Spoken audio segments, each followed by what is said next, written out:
day then where it's really an all-out war. This is between the old boys of retail and the new boys of e-tail.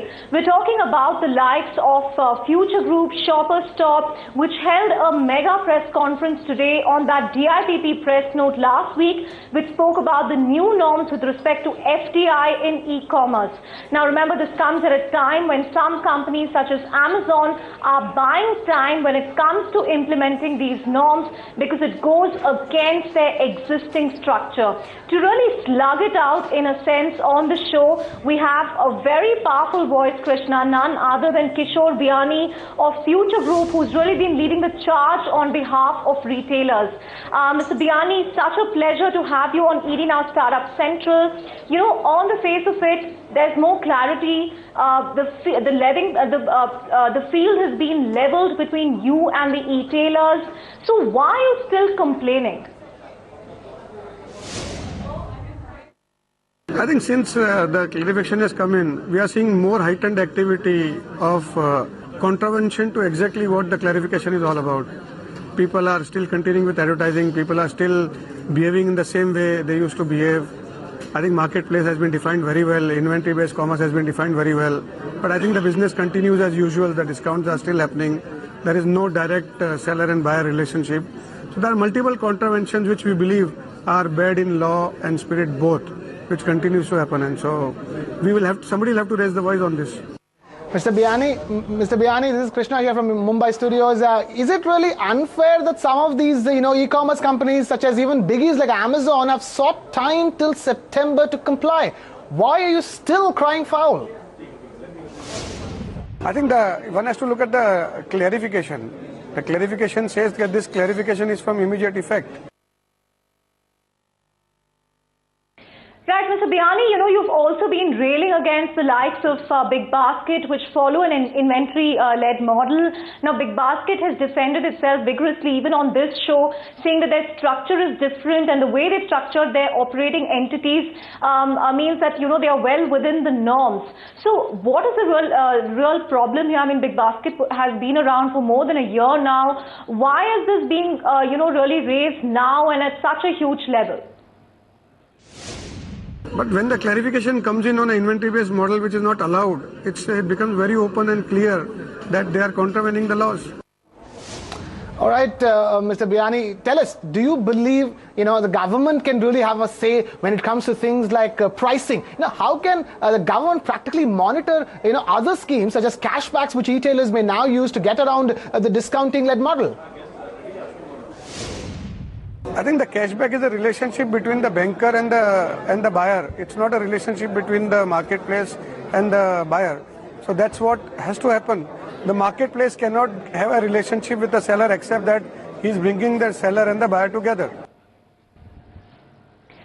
Mr. Biyani, a lot of analysts tracking this space feel that, this is perhaps now an opportunity for players like you to step up. I mean, the fact that they've leveled the playing field, they've brought clarity means that traditional retailers now have a potential opportunity to really step up investments in this space. I mean, we've seen this happening in piecemeal fashion, whether, with respect to Aditya Birla Group's ABOF portal.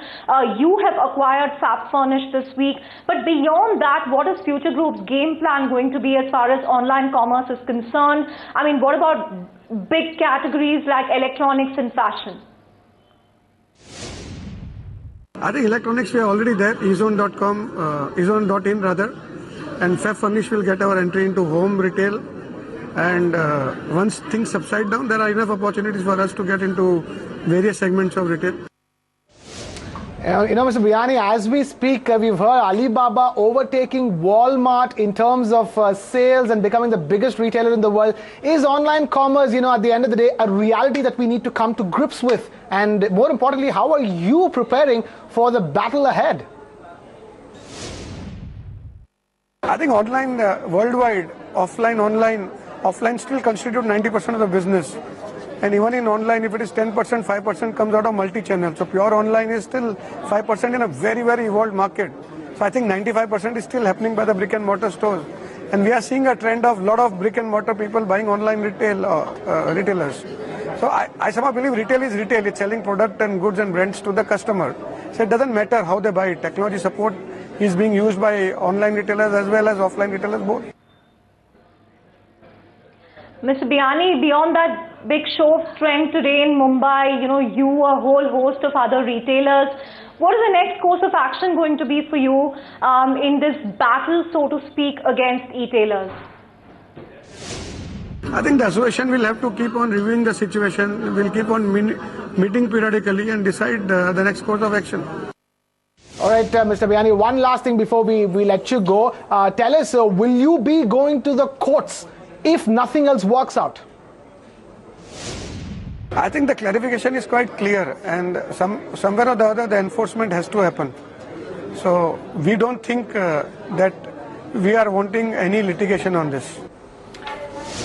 All right, Mr. Biyani, but thank you so much for taking time out to be with us here on ET Now Startup Central on this big day when the big boys of retail have all come together in their fight against e-commerce players, so to speak. Chandra, we'll have to see how this pans out from here on going forward. It's going to be very interesting to see what course of action that offline retailers will take. In fact, I was there at that press conference a short while ago where they were clearly saying that we're not against startups, we're not against technology, we're not against innovation, we're already there as online players ourselves in the form of omni-channel commerce. But what we're against is whether these players are following the laws of the land. That's where they stand, Chandra. Krishna, they've clearly been lobbying very hard because the norms clearly work in their favor, right? I mean, a lot of e-tailers are crying foul, and now Amazon has to rejig its entire holding structure in India to comply.